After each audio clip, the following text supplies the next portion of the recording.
My name is Gloria. She, her.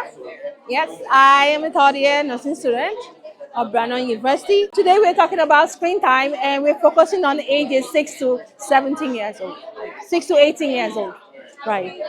Why are we talking about screen time? What are the benefits of screen time? What are the advantages and disadvantages of excessive screen time use? It's a big issue right now. So why are we why are we focusing on screen time? Screen time, we know, encompasses everything. It talks about using time on the screen, computers, the laptops, your social media use, gaming. Also talking about its effect on sleep too. So screen time is like a broad subject. Like we say, why has there been excessive screen time use? We saw that with the pandemic, COVID limited people to being studying online. Even kids, middle schoolers, high school, everybody was studying online. There was limited face-to-face conversation, and with that COVID, with the pandemic, and even afterwards, we just saw that the trend just increased. People are always on social media, like always there's something happening, and there's been a lot of excessive use of screen time use. We got data from mostly from the Canadian Paediatric Society.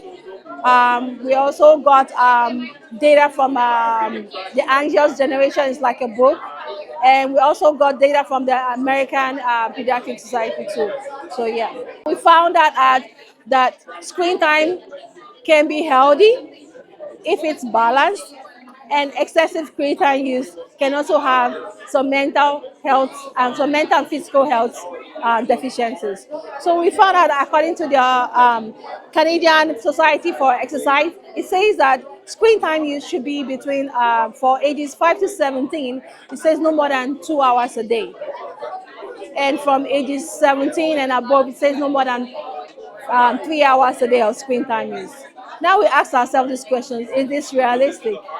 It can be, and it cannot be, right? Because we find that schools these days, there's a lot of digital learning even in class. So it's more of like having schools to balance and parents also working hand to balance screen time use. So we talked about how we as nurses can also help promote healthy screen time use. We talked about the 4 M's, which is one of the M is managing. If parents can manage screen time use with their kids, like setting time limits, being like a family plan, making setting daily limits for the children. We also talked about meaningful. One of the M's is meaningful, making sure screen time use is meaningful, right? There are meaningful programs, educative programs, making sure that every time spent is not just playing on the screen. We also talked about modeling healthy behaviors, because as parents, you cannot tell your child to just stop screen time use when you're not modeling healthy behaviors. We talked about how you can make sure that there are no screens in rooms, making sure all screen use is in the public spaces, making sure that screen use, there's a time limits, like during meal times there are no screens. If you can model that for your kids, it will be easier to tell them to not use excessive screen use. We also talk about how parents can monitor, which is the last M. Monitoring screen time is, what are your kids watching?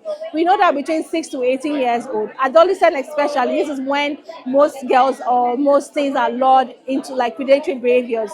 There can be people posing to be their age, and they can be just inappropriate, behaviors online. So monitoring who they are talking with on social media, what they are doing, who they are playing games with, and monitoring also how they behave afterwards. Like, is my child more moody? Is my child depressed afterwards? You can tell by that if what they are doing, somebody bullying my child, watching their mental health, how it affects them after screen use, right? So we also talked about how as nurses we can provide holistic, non-judgmental advice to parents, when you're walking to the community, connecting them with resources where they can get and especially for low income, where they can get free sponsors, like kids can get free outdoor activities like sports that they can play during, like especially during the summer, like some games and sports, swimming, football, soccer, hockey. We have some NGOs that would pay free for kids like of low income family. We also talked about how immigration to and newcomers, how excessive screen time, it can cause excessive screen time because people come into Canada. Let's say, for example, in Brandon, they don't know what activities. Sometimes they are in neighbors that are not safe. They don't want their child coming out. The neighborhood is unsafe. And also, we talked about how the parental schedules, when parents have to pick up shift, they have to work. It also boils down to that social determinants of health.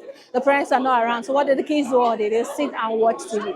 So connecting these parents to like resources will also limit excessive screen time use. We talked about how, I know for Westman immigration, I remember when they do teach immigrant kids how to ride bicycle, and they also provide bicycles for them afterwards. So that way, these kids are like, they're mostly outdoors. So there are a lot of programs like that that can help kids do more outdoor play than just being more sedentary in the house.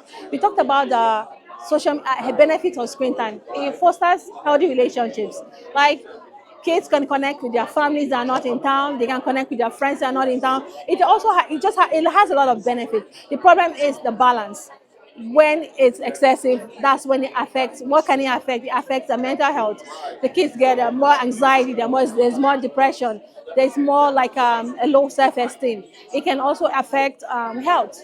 Like, the more you stay in a sedentary position, then there's like excess weight gain, and there's like headaches. It can also lead to a lot of like reduced physical inactivity. They are not outdoor, they are not exercising, right?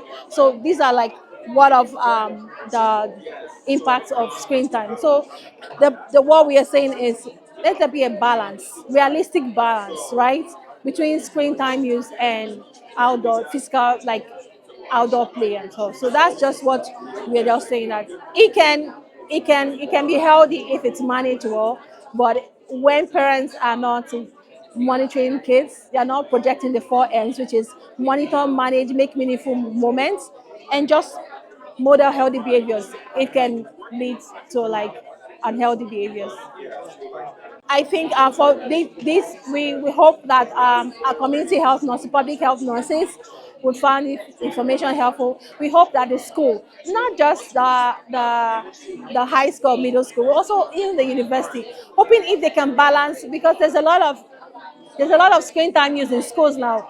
If schools can work with parents or work with like health adults in schools, like balance screen time use, let's let teaching be like the old traditional way. Let us be like a lot of face-to-face interaction. Then everything's mostly on Moodle and online.